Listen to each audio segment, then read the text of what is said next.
ಬಹಳ ಮಹತ್ವವಾದಂಥ ಸಭೆ ಇದಾಗಿತ್ತು. ಸುಮಾರು 2 ಗಂಟೆಗಳಿಂದ ಬಹಳ ಮಹತ್ವವಾದಂಥ ವಿಚಾರಗಳನ್ನು ಚರ್ಚೆಯನ್ನು ಮಾಡಿದ್ದೇವೆ. ಮೊದಲನೇದಾಗಿ ನಾವು ಕೋರ್ ಕಮಿಟಿ ಎಲ್ಲ ಸದಸ್ಯರನ್ನು ಒಳಗೊಂಡಂತೆ 20 ಜನರು ಕೂಡ ನಾವು ಇಡೀ ರಾಜ್ಯದಲ್ಲಿ ಎಲ್ಲ ಜಿಲ್ಲೆಗಳಲ್ಲಿ ಪ್ರವಾಸವನ್ನು ಕೈಗೊಳ್ಳಬೇಕು, ಪಕ್ಷದ ಹಿತದೃಷ್ಟಿಯಿಂದ ಒಂದು ಬಲಿಷ್ಠವಾಗಿ ಪಕ್ಷವನ್ನು ಕಟ್ಟಬೇಕು ಅಂತ ಹೇಳಿ ಈಗಾಗಲೇ ಹಿಂದೆ ನಮ್ಮ ನಾಯಕರಾದಂಥ GT ದೇವೇಗೌಡರ ನೇತೃತ್ವದಲ್ಲಿ ಈ ಕೋರ್ ಕಮಿಟಿ ಸುಮಾರು 4-5 ಜಿಲ್ಲೆಗಳಿಗೆ ಏನು ಪ್ರವಾಸ ಮಾಡಿದ್ವಿ. ಕಲಬುರಗಿ, ಬಿಜಾಪುರ, ಕೊಪ್ಪಳ, ಬೆಳಗಾವಿ ಈ 4 ಜಿಲ್ಲೆಗಳಲ್ಲಿ ಪ್ರವಾಸ ಮಾಡಿದ್ವಿ. ಉಳಿದ ಜಿಲ್ಲೆಗಳಿಗೆ ಈಗ ಪ್ರವಾಸವನ್ನು ಮಾಡಬೇಕು ಅಂತೇಳಿ ನಾವು ಭಾಳ ವಿಚಾರಗಳನ್ನು ಚರ್ಚೆ ಮಾಡಿದ್ದೇವೆ ಪಕ್ಷದ ಸಂಘಟನೆ ಹಿತದೃಷ್ಟಿಯಿಂದ. ಅದಕ್ಕೆ ನಾವು 22ನೇ ತಾರೀಕು JP ಭವನದಲ್ಲಿ ಜಿಲ್ಲಾಧ್ಯಕ್ಷರುಗಳ ಒಂದು ಸಭೆಯನ್ನು ಕರೆದಿದ್ದೇವೆ. ಜಿಲ್ಲಾಧ್ಯಕ್ಷರ ಸಭೆಯಲ್ಲಿ ಅನೇಕ ವಿಚಾರಗಳು ಚರ್ಚೆ ಮಾಡೋರಿದ್ದೇವೆ. ಆ ಸಭೆಯಲ್ಲಿ ಅದಾದ ನಂತರ ಅಧಿವೇಶನ ಕೂಡ ನಡೀತಾ ಇದೆ. ಹಾಗಾಗಿ ಜನವರಿ ತಿಂಗಳಲ್ಲಿ ಇನ್ನೂ ದಿನಾಂಕ ನಿಗದಿ ಮಾಡಿಲ್ಲ. ಆ ದಿನಾಂಕವನ್ನು ನಿಗದಿಯನ್ನು ಮಾಡಿಕೊಂಡು ಜನವರಿ ಸಂಕ್ರಾಂತಿ ಆದ ನಂತರ ಕನಿಷ್ಠ ಒಂದು ವಾರಕ್ಕೆ ಒಂದು 3 ಜಿಲ್ಲೆಗಳು, ಪ್ರತಿ ವಾರ ಒಂದು 3 ಜಿಲ್ಲೆಗಳಲ್ಲಿ ಪ್ರವಾಸ ಮಾಡುವಂಥದ್ದಕ್ಕೆ ನಾವೆಲ್ಲರೂ ಕೂಡ ಏನು ವಿಚಾರವನ್ನು ಮಾಡಿಕೊಂಡಿದ್ದೇವೆ. ಅದರ ಜೊತೆಗೆ ಇವತ್ತು ಕುಮಾರಣ್ಣವರು ಇತ್ತೀಚೆಗೆ ರಾಜ್ಯಾಧ್ಯಕ್ಷರಾಗಿರೋದ್ರಿಂದ ಈ ಹಿಂದೆ ಯಾರ್ಯಾರು ಜಿಲ್ಲಾಧ್ಯಕ್ಷರುಗಳು, ತಾಲೂಕು ಅಧ್ಯಕ್ಷರುಗಳು, ಯಾರು ಪದಾಧಿಕಾರಿಗಳಿದ್ದರು ಅವೆಲ್ಲ ಕೂಡ ಡಿಸಾಲ್ವ್ ಆಗಿರ್ತವೆ. ಹಾಗಾಗಿ ಇವತ್ತು ಇನ್ನು ಮುಂದಿನ ಜನವರಿ 15ನೇ ತಾರೀಕು ಒಳಗಡೆ ಎಲ್ಲ ಜಿಲ್ಲಾಧ್ಯಕ್ಷರುಗಳು ಕೂಡ ಯಾವ ರೀತಿ ಇರುತ್ತೆ ಅಂತ ಹೇಳಿದ್ರೆ ಪಕ್ಷ ನಿಷ್ಠೆ ಇರಬೇಕು, ನಾಯಕತ್ವಕ್ಕೆ ನಿಷ್ಠೆ ಇರಬೇಕು, ನಮ್ಮ ಪಕ್ಷಕ್ಕೆ ಈ ಒಂದಿಷ್ಟು ಟೈಮು ಅಂತ ಕೊಡಬೇಕು ಅಂತ ಒಂದು ಪರಿಣಾಮಕಾರಿಯಾಗಿ ಸಂಘಟನೆ ಮಾಡುವಂಥವ್ರನ್ನ ಜಿಲ್ಲಾಧ್ಯಕ್ಷರನ್ನಾಗಿ ಆಯ್ಕೆ ಮಾಡುವಂಥದ್ದು. ಆದರೆ ಈಗಿರ್ತಕ್ಕಂಥ ಜಿಲ್ಲಾಧ್ಯಕ್ಷರುಗಳು ಯಾರಿದ್ರು ಅವರು ಪರಿಣಾಮಕಾರಿಯಾಗಿ ಪಕ್ಷ ಸಂಘಟನೆಯಲ್ಲಿ ತೊಡಗಿಸ್ಕೊಂಡಿದ್ರೆ ಅವರನ್ನು ಆ ಜಿಲ್ಲೆಯಲ್ಲಿ ಇರ್ತಕ್ಕಂಥ ನಮ್ಮ ಶಾಸಕರಿರ್ಬೋದು ಮತ್ತು ಮಾಜಿ ಶಾಸಕರಿರ್ಬೋದು ಮತ್ತು ನಮ್ಮ ಜಿಲ್ಲಾ ನಾಯಕರಿರ್ಬೋದು ಮತ್ತು ನಮ್ಮ ಡಿಫಿಟೆಡ್ ಕ್ಯಾಂಡಿಡೇಟ್ಸ್ ಇರ್ಬೋದು ಅವರೆಲ್ಲರಲ್ಲಿ ಕೂಡ ಚರ್ಚೆ ಮಾಡಿ ಯಾರು ಸಂಘಟನೆಗೆ ಹೆಚ್ಚು ಒತ್ತು ಕೊಡ್ತಾ ಇದ್ದಾರೆ ಅಂಥವರನ್ನು ಮುಂದುವರಿಸುವಂಥದ್ದು ಅಥವಾ ಅವರಿಗೆ ಮನವರಿಕೆ ಮಾಡಿ ಬೇರೆ ಜಿಲ್ಲಾಧ್ಯಕ್ಷರನ್ನು ನೇಮಕ ಮಾಡುವಾಗ ಅವರೆಲ್ಲರೂ ಕೂಡ ಸಹಕರಿಸಬೇಕು.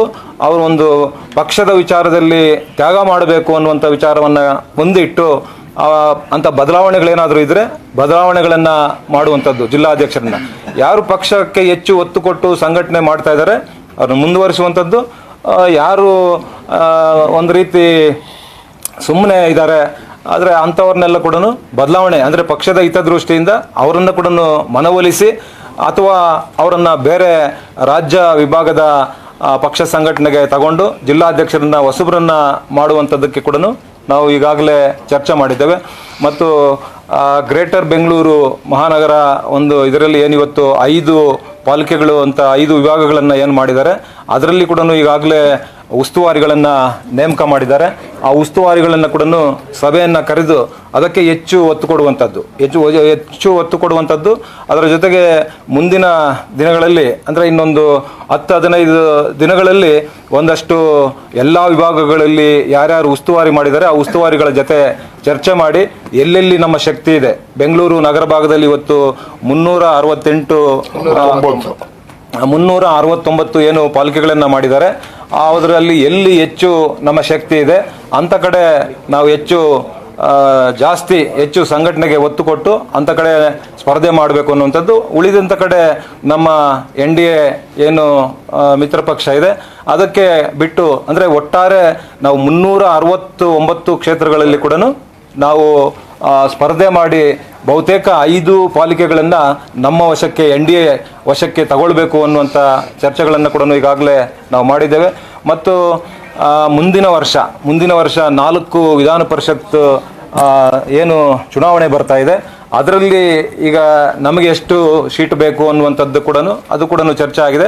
ನಮ್ಮ ನಾಯಕರು ಈಗೇನು ಪಾರ್ಲಿಮೆಂಟ್ ಸೆಷನ್ನಲ್ಲಿದ್ದಾರೆ ಅವರೆಲ್ಲ ಕೂಡ ಬಂದ ಮೇಲೆ ಬಹುಶಃ 22ನೇ ತಾರೀಕು ಈ ತಿಂಗಳು 22ನೇ ತಾರೀಕು ನಡೆಯುವಂಥ ಸಭೆಯಲ್ಲಿ ಅದರ ಬಗ್ಗೆ ಕೂಡ ನಮ್ಗೆ 1-2 ಅನ್ನುವಂಥದ್ದನ್ನು BJP ನಾಯಕರು ಮತ್ತು ನಮ್ಮ ನಾಯಕರು ಇಬ್ಬರು ಸೇರಿ ಅದನ್ನು ಮಾಡಿ ಚರ್ಚೆ ಮಾಡುವಂಥದ್ದು ಆ ವಿಚಾರಗಳನ್ನು ಕೂಡ ಮಾತನಾಡಿದ್ದೇವೆ.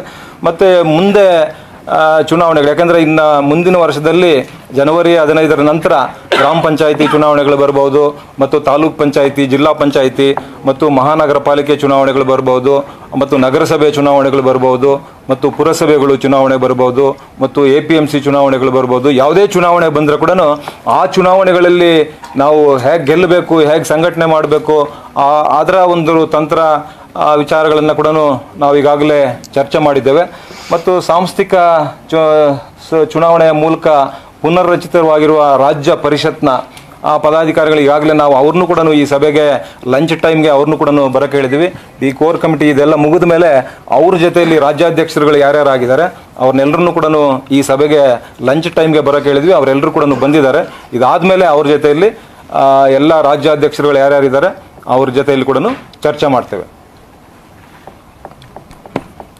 ಹಿಂದೆ ಕೂಡ ಕೋರ್ ಕಮಿಟಿ ಅಧ್ಯಕ್ಷರಿದ್ದಾಗ ಪ್ರವಾಸ ಎಲ್ಲ ಮಾಡಿದ್ರು, ಆದ್ರೂ ಕೂಡ ಪರಿಣಾಮಕಾರಿಯಾಗಿ ಸ್ಥಳೀಯ ಮಟ್ಟದಲ್ಲಿ ಒಂದಷ್ಟು ಮುಖಂಡರು ಮತ್ತೆ ಜಿಲ್ಲಾಧ್ಯಕ್ಷರ ನಡುವೆ ಒಂದು ಸಮನ್ವಯ ಸಮಸ್ಯೆ ಇದೆ, ಒಂದಷ್ಟು ಅಡ್ಜಸ್ಟ್ಮೆಂಟ್ಸ್ ಇದೆ ಅನ್ನೋದು ಆರೋಪ ಕೂಡ ಕೇಳಿಬಂದಿತ್ತು. ನಿಖಿಲ್ ಅವರು ಪ್ರವಾಸ ನಿರಂತರ ಮಾಡ್ತಿದ್ದಾರೆ, ಆದ್ರೆ ಒಂದಷ್ಟು ಸ್ಥಳೀಯ ಮಟ್ಟದಲ್ಲಿ ಸಮಸ್ಯೆಗಳಾಗ್ತದೆ, ಅದನ್ನ ಹೇಗೆ ಬಗೆಹರಿಸ್ತೀರಿ? ಅದು ಜಿಲ್ಲಾಧ್ಯಕ್ಷರು ಸುಮಾರು ವರ್ಷಗಳಿಂದ ಇದ್ದಾರೆ, ಸಕ್ರಿಯವಾಗಿ ಏನಂತ ಹಿಂದೆ ಕೂಡ ಆರೋಪ ಬಂದಿದೆ.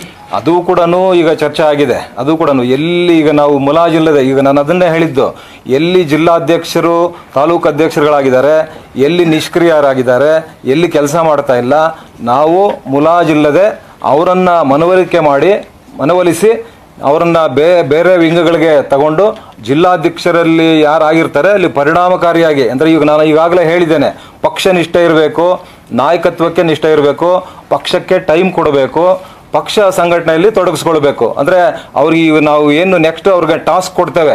ನಾವಿವತ್ತು ಎಲ್ಲ ಜಿಲ್ಲೆಗಳಲ್ಲಿ ಪ್ರವಾಸ ಮಾಡ್ತಕ್ಕಂಥದ್ದು ಅದೇ. ಇವತ್ತು ನಾವು ಕೋರ್ ಕಮಿಟಿ ಜಿಲ್ಲೆಗೆ ಹೋದಂಥ ಸಂದರ್ಭದಲ್ಲಿ ಯಾವ ರೀತಿ ಇರಬೇಕು ಸಂಘಟನೆ ನಮ್ಗೆ ಅರ್ಥ ಆಗಿಬಿಡುತ್ತೆ, ಅಲ್ಲಿ ಎಷ್ಟು ಜನ ಸೇರಿದ್ದಾರೆ. ಈಗ ನಾನು ಮೊನ್ನೆ ಕಾರ್ಯಕಾರಿಣಿ ಸಭೆಯಲ್ಲಿ ನಾವು ಹೇಳಿದ್ದೇವೆ, ಇವತ್ತು ನಾವು ಬೆಳ್ಳಿ ಹಬ್ಬದ ಸಂಭ್ರಮ ಏನು ಇವತ್ತು ಈಗ ನಮ್ಮ ತಾಲೂಕಿನಲ್ಲಿ ನಾವು ಮಾಡಿದ್ವಿ, 1000ಕ್ಕಿಂತ ಕಡಿಮೆ ಇರಬಾರ್ದು ಅನ್ನುವಂಥ ಮಾತನ್ನು ಹೇಳಿದ್ದೇವೆ. ಈಗ ಚಿಂತಾಮಣಿ ವಿಧಾನಸಭಾ ಕ್ಷೇತ್ರದಲ್ಲಿ ನಾವೊಂದು ದೇವಸ್ಥಾನಕ್ಕೆ ಪೂಜೆಯನ್ನು ಸಲ್ಲಿಸಿ ನಗರ ಭಾಗದಲ್ಲಿ 5 ರಿಂದ 6 ಕಿಲೋಮೀಟರ್ ಒಂದು ಪಾದಯಾತ್ರೆ ಮಾಡಿ ಒಂದು ಸಮಾವೇಶವನ್ನು ಮಾಡಿದ್ವಿ. ಆದರೆ 1000ಕ್ಕಿಂತ ಕಡಿಮೆ ಇರಬಾರ್ದು ಅನ್ನುವಂಥ ಒಂದು ಸೂಚನೆಯನ್ನು ನಾವು ಕೊಟ್ಟಿದ್ದೀವಿ. ಇಡೀ ಇವತ್ತು 224 ಕ್ಷೇತ್ರಗಳಲ್ಲಿ ಕೂಡ ಆ ರೀತಿ ಆಗಬೇಕು ಅನ್ನುವಂಥದ್ದು. ಅಲ್ಲಿ ಎಲ್ಲಿ ಜನ ಇಲ್ಲ ಅಲ್ಲಿ ಅವ್ರು ಕೆಲಸ ಮಾಡ್ತಾ ಇಲ್ಲ ಅನ್ನುವಂಥದ್ದು ನಮ್ಗೆ ಅರ್ಥ ಆಗುತ್ತೆ.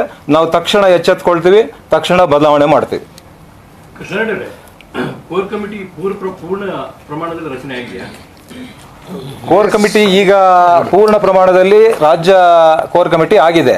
ಈಗ ಜಿಲ್ಲಾ ಘಟಕದಲ್ಲೇ ಒಂದು ಕೋರ್ ಕಮಿಟಿ ಮಾಡಬೇಕು ಅಂತ ಪಕ್ಷದ ತೀರ್ಮಾನ ಆಗಿದೆ.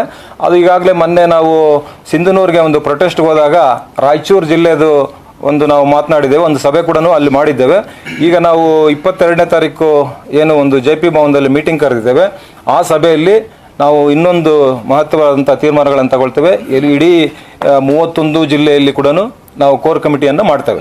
ರಾಜ್ಯ ಮಟ್ಟದಲ್ಲಿ ಪೂರ್ಣ ಪ್ರಮಾಣದಲ್ಲಿ ರಚನೆ ಆಗಿದೆ. ಎಲ್ಲ ಶಾಸಕರು ಇದ್ದಾರೆ? ಅಲ್ಲ, ಶಾಸಕರಿಂದ ಇಲ್ಲ, ನಮ್ಮದು ಪಟ್ಟಿನೇ ಇದೆ. ಪಟ್ಟಿ ಒಂದು ನಿಮಗೆ ಕೊಡ್ತೀವಿ. ಒಂದು 5 ನೋಟೆ ಬಿಡುಗಡೆ ಆಗಿತ್ತಲ್ಲ, ಆಗಿದೆ, ಕಳಿಸ್ಕೊಡಿ, ಕೊಡ್ತೀವಿ. ಆಗಿದೆ ಸರ್. ಈಗ ತಾವು ಹೇಳಿದ್ರಿ ವಿಸಿಟಿಂಗ್ ಕಾರ್ಡ್ ಅಧ್ಯಕ್ಷರನ್ನ ನಾವು ನಿಷ್ಕ್ರಿಯ ಮಾಡ್ತೀವಿ. JDS ಪಕ್ಷ ಓನ್ಲಿ ದಕ್ಷಿಣ ಕರ್ನಾಟಕ ಜಾಸ್ತಿ ಒತ್ತು ಕೊಡ್ತಾ ಇದೆ.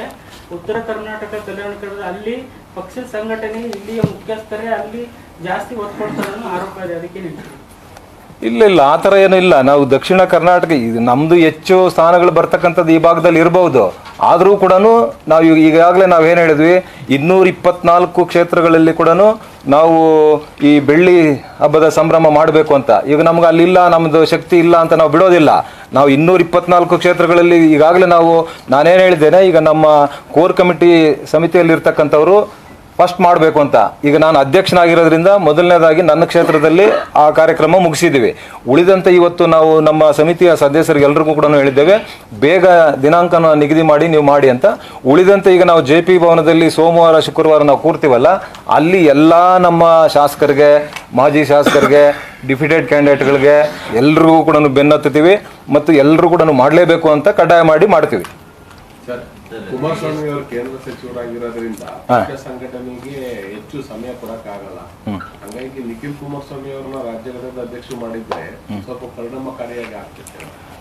ಅದು ಮುಂದೆ ಈಗಾಗಲೇ ಆಗಿದೆ. ಈಗಾಗಲೇ ಅದು ಅಲ್ಲಲ್ಲ, ಈಗಾಗಲೇ ಮುಗಿದಿದೆ. ನಮ್ಮ ರಾಷ್ಟ್ರೀಯ ಅಧ್ಯಕ್ಷರು ನೇಮಕ ಆಗಿದ್ದಾರೆ ಮತ್ತು ರಾಜ್ಯಾಧ್ಯಕ್ಷರು ನಮ್ಮ ನಾಯಕರಾದಂಥ ಕುಮಾರಣ್ಣವರಾಗಿದ್ದಾರೆ.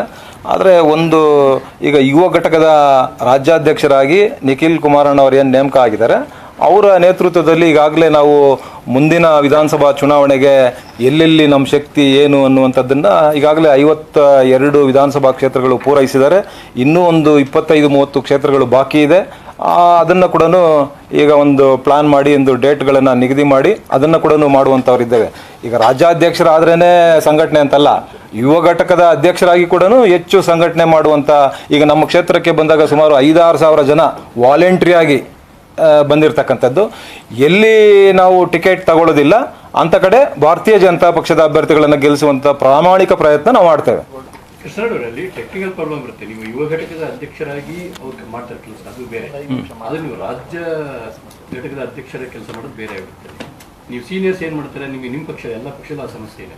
ಆಮೇಲೆ ಜೊತೆಗೆ ಇಲ್ಲಿ ನೇಮರಾಜ್ ನಾಯ್ಕರಲ್ಲಿ ಕರೆ ಮಾಡಿದ್ರೆ ನೋಡಿ, ಉತ್ತರ ಕರ್ನಾಟಕದಲ್ಲಿ ಕೋಆರ್ಡಿನೇಷನ್ ಎಷ್ಟು ಮಟ್ಟಿಗೆ ಇರುತ್ತೆ ಅಂತ ಅವ್ರಿಗೆ ಕಡೆ ಅವ್ರಿಗೆ ಗೊತ್ತಿದೆ. ಜಿಲ್ಲಾ ಘಟಕದಲ್ಲಿ, ತಾಲೂಕು ಘಟಕದಲ್ಲಿ, ಇವನು ವಿಧಾನಸಭಾ ಕ್ಷೇತ್ರದ ಘಟಕದಲ್ಲಿ ಕೂಡ ನಿಮ್ಗೆ ಗೊತ್ತಿದೆ.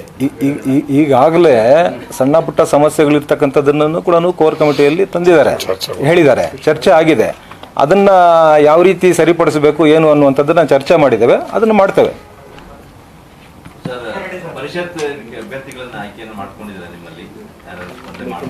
ನಮ್ಮಲ್ಲಿ ಆಕಾಂಕ್ಷಿಗಳಿದ್ದಾರೆ, ಆದರೆ ಯಾವ್ಯಾವ ಕ್ಷೇತ್ರ ಯಾರ್ದು BJPದು ಯಾರ್ದು ನಮ್ಮ JDS ಯಾವುದು ಅನ್ನುವಂಥದ್ದನ್ನ ಚರ್ಚೆ ಮಾಡಬೇಕು, ಅದನ್ನು ಮಾಡ್ತೀವಿ. ಅಂದರೆ ಅಧಿಕೃತವಾಗಿ ಘೋಷಣೆ ಮಾಡ್ತೇವೆ. ಈಗಾಗಲೇ ನಮ್ಮಲ್ಲಿ ಯಾರು ಅಭ್ಯರ್ಥಿ ಇಲ್ಲ ಅಂತಲ್ಲ, 4 ಕ್ಷೇತ್ರಗಳಲ್ಲಿ ಅಭ್ಯರ್ಥಿಗಳು ನಮಗೆ ಬೇಕು ಬೇಕು ಅನ್ನುವಂಥದ್ದು ಇದೆ. ಆದರೆ ನಮ್ಮದು ಯಾವುದು ಅನ್ನುವಂಥದ್ದನ್ನು ತೀರ್ಮಾನ ಮಾಡಬೇಕಲ್ಲ. ಅಂದರೆ ನಾವು ಎರಡೂ ಪಕ್ಷದ ನಾಯಕರು ಕೂತು ಚರ್ಚೆ ಮಾಡಿ ತೀರ್ಮಾನ ಮಾಡಬೇಕು. ಹಾಗಾಗಿ ಅದನ್ನು ಫಸ್ಟ್ ಈಗ 4ರಲ್ಲಿ ನಮ್ಮದೆಷ್ಟು ಅವ್ರದ್ದೆಷ್ಟು ಅನ್ನುವಂಥದ್ದು ಬೇಕು. ಹಾಗಾಗಿ ಎರಡೂ ಪಕ್ಷದ ನಾಯಕರು ಕೂತು ಚರ್ಚೆ ಮಾಡ್ತಾರೆ. ಈಗಾಗಲೇ ನಾವು ಶಾಸಕಾಂಗ ಸಭೆ ಇದೇ ಹೋಟ್ಲಲ್ಲಿ ಕಳೆದ 10-15 ದಿವಸ ಹಿಂದೆ ರಾಷ್ಟ್ರೀಯ ಕಾರ್ಯಕಾರಿಣಿ ಸಭೆ ಆಯ್ತಲ್ಲ, ಆ ಸಭೆ ಅವತ್ತು ರಾತ್ರಿ ಇದೇ ಹೋಟ್ಲಲ್ಲಿ ನಾವು ಚರ್ಚೆ ಮಾಡಿದ್ದೇವೆ. ಬೇರೆ ಬೇರೆ ಎಲ್ಲ ವಿಚಾರಗಳು ಕೂಡ, ಕಬ್ಬುದು ಇರ್ಬೋದು, ಮೆಕ್ಕೆಜೋಳ ಇರ್ಬೋದು, ಬೇರೆ ಬೇರೆ ಎಲ್ಲ ಇವತ್ತು ಇಡೀ ರಾಜ್ಯದಲ್ಲಿ ಅಕಾಲಿಕ ಮಳೆ ಅತಿವೃಷ್ಟಿಯಿಂದ ಇವತ್ತು ಎಷ್ಟು ಬೆಳೆಗಳು ನಷ್ಟ ಆಗಿದೆ, ಎಷ್ಟು ರೈತರಿಗೆ ಹಾನಿಯಾಗಿದೆ, ಎಷ್ಟು ಇದೆಲ್ಲ ಪರಿಹಾರ ಕೊಡಬೇಕು, ಇವೆಲ್ಲ ವಿಚಾರಗಳು ಕೂಡ ಚರ್ಚೆ ಮಾಡಿದ್ದಾರೆ. ಯಾಕಂದರೆ ಇವತ್ತು ನಮ್ಮ ಮುಖ್ಯಮಂತ್ರಿಗಳು ಬೇರೆ ಬೇರೆಯವರು ಮುಖ್ಯಮಂತ್ರಿಗಳಿದ್ದಾಗ ಅಕಾಲಿಕ ಮಳೆ ಬಂದಾಗ 50,000 ಕೋಟಿ ಅವರು ಸರ್ವೆ ಮಾಡಿಸ್ತಾ ಇದ್ರು. ಅವ್ರ ಪಕ್ಷದಿಂದ ಸರ್ವೆ ಮಾಡಿಸಿ 50,000 ಕೋಟಿ ನಷ್ಟ ಆಗಿದೆ ಅಂತೇಳಿ ಕೇಂದ್ರಕ್ಕೆ ಕಳಿಸ್ತಾ ಇದ್ರು. ಇವತ್ತು ಅವ್ರ ಮೊನ್ನೆ ನಾನು ಎಲ್ಲೋ ಒಂದು ಪತ್ರಿಕೆಯಲ್ಲಿ ನೋಡ್ತಾ ಇದ್ದೆ, 1,500 ಕೋಟಿ ನಷ್ಟ ಆಗಿದೆ ಅಂದರೆ ಬೇರೆ ಬೇರೆ ಮುಖ್ಯಮಂತ್ರಿಗಳಿದ್ದಾಗ 50,000 ಕೋಟಿ ನಷ್ಟ ಆಗಿದೆ ಅಂತ. ಅದಕ್ಕಿಂತ ಹೆಚ್ಚಾಗಿ ಇವತ್ತು ಮಳೆಗಳು ಬಿದ್ದಿದೆ, ಹಾನಿಯಾಗಿದೆ, ರೈತರು ಬೆಳೆಗಳ ಹಾನಿಯಾಗಿದೆ. ಇದಕ್ಕೆಲ್ಲ ಪರಿಹಾರ ಇವತ್ತುವರೆಗೂ ಕೂಡ ಜಿಲ್ಲಾ ಉಸ್ತುವಾರಿ ಮಂತ್ರಿಗಳು ಆ ಕಡೆ ತಲೆ ಕೊಟ್ಟಿಲ್ಲ, ಮುಖ ಹಾಕಿಲ್ಲ ಆ ಕಡೆ. ಅಂದರೆ ಬೇರೆಯವ್ರ ಮುಖ್ಯಮಂತ್ರಿಗಳಿದ್ದರೆ 50,000 ಕೋಟಿ ಖರ್ಚಾಗಿದೆ ಅಂತ ಹೇಳ್ತಾರೆ. ಇವರೇ ಮುಖ್ಯಮಂತ್ರಿಗಳಿದ್ದಾಗ 1,500 ಕೋಟಿ.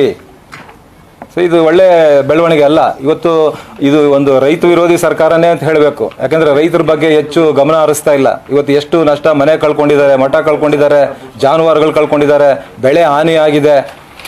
ಇದಕ್ಕೆ ಅವ್ರಿಗೆ ಏನು ಯಾವುದೇ ರೀತಿಯಾದಂಥ ಪರಿಹಾರ ಇದುವರೆಗೂ ಕೂಡ ಸಿಗ್ತಾ ಇಲ್ಲ. ಇವತ್ತು ಮೊನ್ನೆ ನಾವು ಪ್ರೊಟೆಸ್ಟ್ ಮಾಡಿದ್ವಿ, 2ನೇ ಬೆಳೆಗೆ ನೀರು ಕೊಡ್ತಾ ಇಲ್ಲ. ಸಿಂಧನೂರಿನಲ್ಲಿ 4, ಅಲ್ಲಿ ರಾಯಚೂರು, ಬಿಜಾಪುರ, ಕೊಪ್ಪಳ, ಈ ಕಡೆ ಬಳ್ಳಾರಿ, ಈ ಕಡೆ 4 ಜಿಲ್ಲೆಗಳಿಗೆ ನೀರು ಕೊಡ್ತಾ ಇಲ್ಲ. ಅವ್ರಿಗೆ ಇದು ಏನು ಅಂತ ಹೇಳಿದ್ರೆ, ಕ್ರಸ್ಟ್ ಗೇಟ್ಗಳು ರಿಪೇರಿ ಆಗಿದೆ.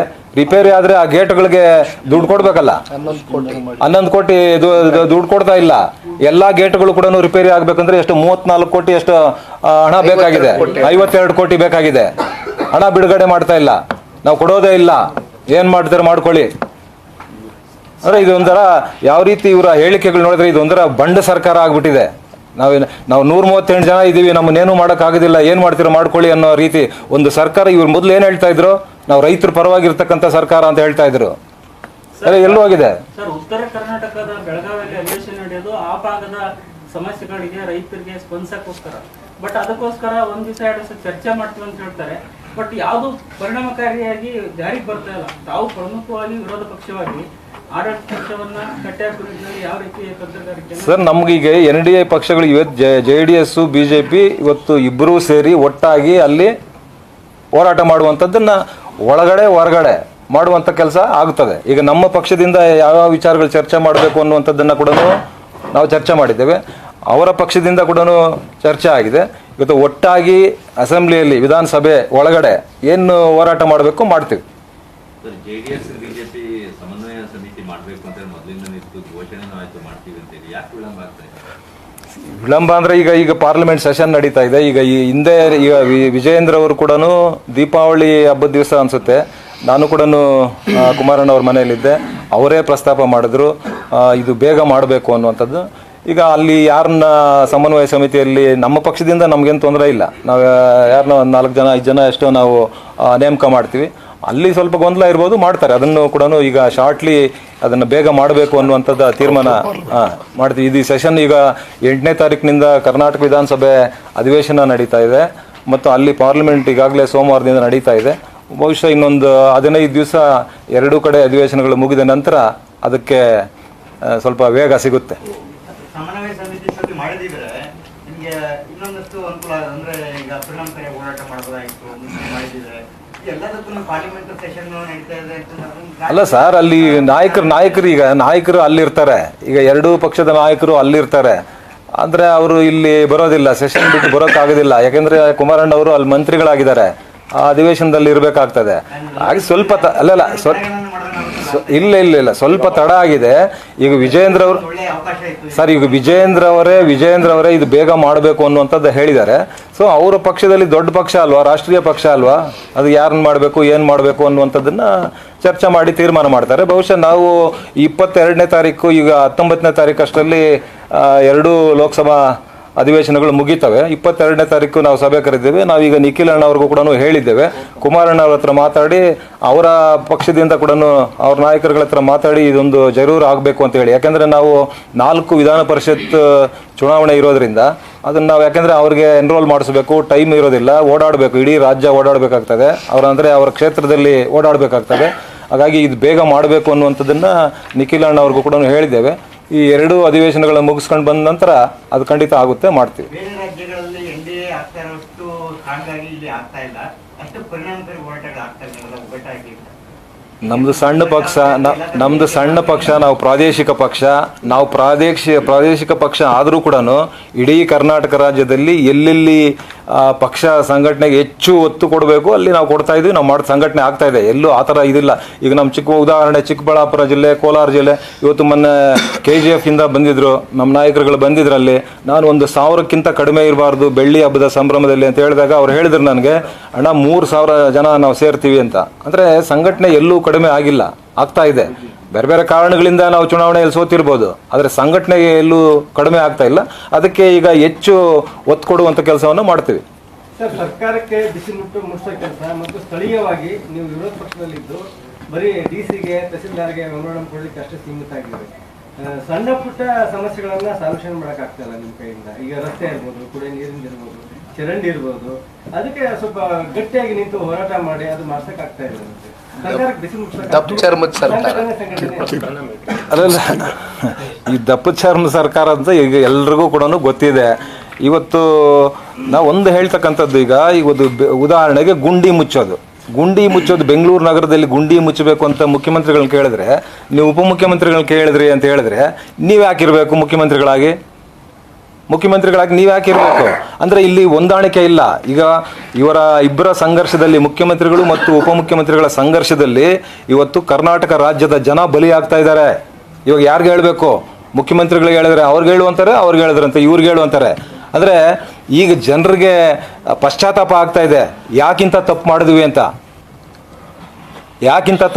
ಅಂತ. ಯಾಕಂದರೆ ಇವರು ಈ ರೀತಿ ಒಂಥರ ಕ್ಷುಲ್ಲಕವಾಗಿ ಇವರಿಬ್ಬರ ಸಂಘರ್ಷದಲ್ಲಿ ನೀವು ಯಾರು ಈಗ ಮುಖ್ಯಮಂತ್ರಿಯಾಗಿ ಸಿದ್ದರಾಮಯ್ಯನವರು ಮುಂದುವರಿತಾರೋ ಅಥವಾ DK ಶಿವಕುಮಾರ್ ಬರ್ತಾರೋ ಮುಂದೆ ಮುಖ್ಯಮಂತ್ರಿ ಆಗ್ತಾರೋ, ಅದು ನಮ್ಮ ಪ್ರಶ್ನೆ ಅಲ್ಲ, ನಮಗೆ ಬೇಕಾಗಿರ್ತಕ್ಕಂಥ ಪ್ರಶ್ನೆ ಅಲ್ಲ, ಅದು ನಮಗೆ ಬೇಕಾಗಿಲ್ಲ. ಆದರೆ ಇವರು ಅಧಿಕಾರದಲ್ಲಿ ಇದ್ದುಕೊಂಡು ಅಧಿಕಾರದಲ್ಲಿ ಇದ್ಕೊಂಡು ಒಬ್ಬರ ಮೇಲೆ ಒಬ್ಬರನ್ನ ಹಾಕ್ಕೊಂಡಿದಾರಲ್ಲ, ಇದರಿಂದ ಬಲಿ ಆಗ್ತಾ ಇರೋರು ಯಾರು? ಕರ್ನಾಟಕ ರಾಜ್ಯದ ಜನ. ಅಭಿವೃದ್ಧಿ ಇಲ್ಲ. ಇವ್ರು ಹೇಳ್ತಾ ಇದ್ರು ಹಿಂದೆ ನಾವು 50,000 ಕೋಟಿ ನೀರಾವರಿ ಯೋಜನೆಗಳಿಗೆ ಮೀಸಲಿಡ್ತೀವಿ ಅಂತ. ಎಲ್ಲಿದೆ? ಇವತ್ತು ಕರ್ನಾಟಕ ರಾಜ್ಯದಲ್ಲಿ ಒಂದು ಕಡೆ ಅಭಿವೃದ್ಧಿ ಕುಂಠಿತ ಆಗಿದೆ.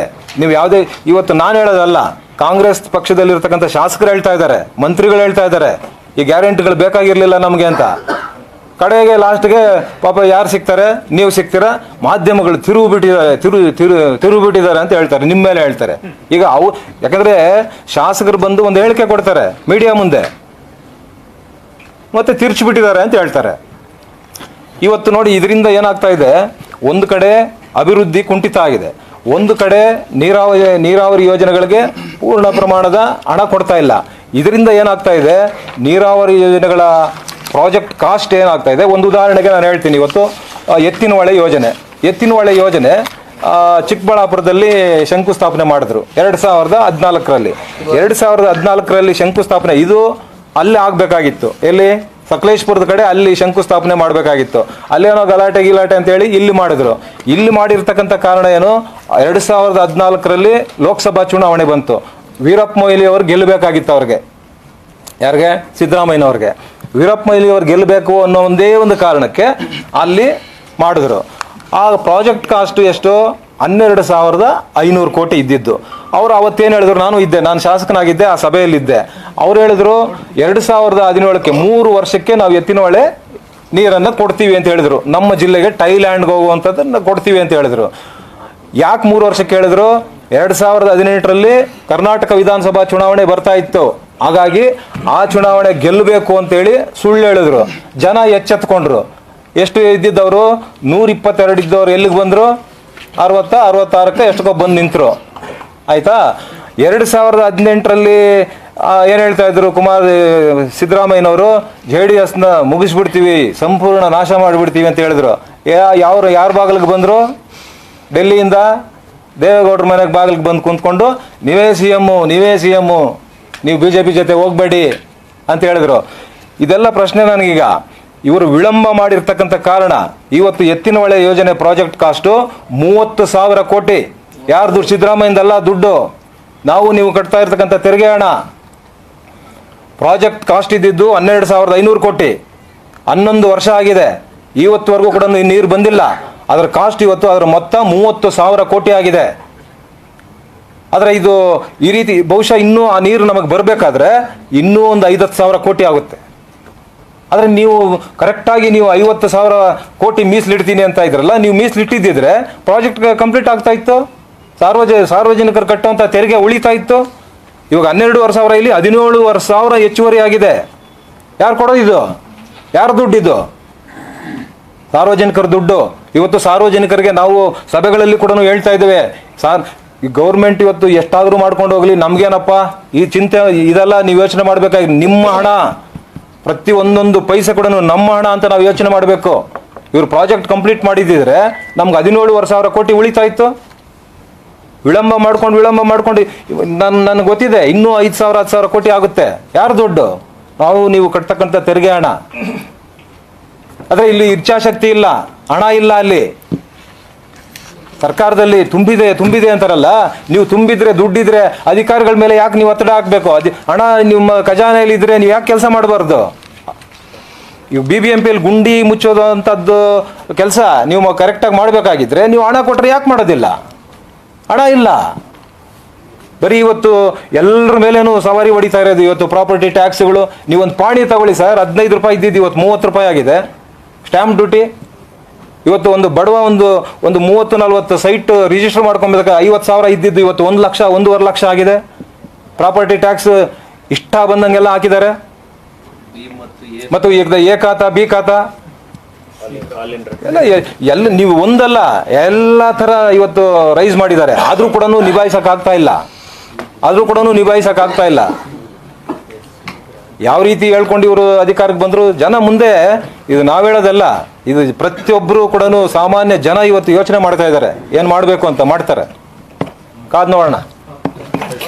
Thank you. ಎಲ್ರಿಗೂ ಊಟದ ವ್ಯವಸ್ಥೆ ಇದೆ ಸರ್, ಪ್ಲೀಸ್. ನೀವು ಊಟ ಮಾಡಿ, ಇವರೆಲ್ಲ ಬರಲಿ ಮೀಟಿಂಗ್. ಸರ್ ಕರೆಂಟ್ ಅಫೇರ್ಸ್ ಇಲ್ಲಾಗಲ್ಲ. ಏನೇನು ಕರೆಂಟ್ ಅಫೇರ್ಸ್ ಪೊಲಿಟಿಕಲ್ ಪೊಲಿಟಿಕಲ್ ಬೇಡ ಬಿಡಿ, ಸುಮ್ಮನೆ ರೀ. Political affairs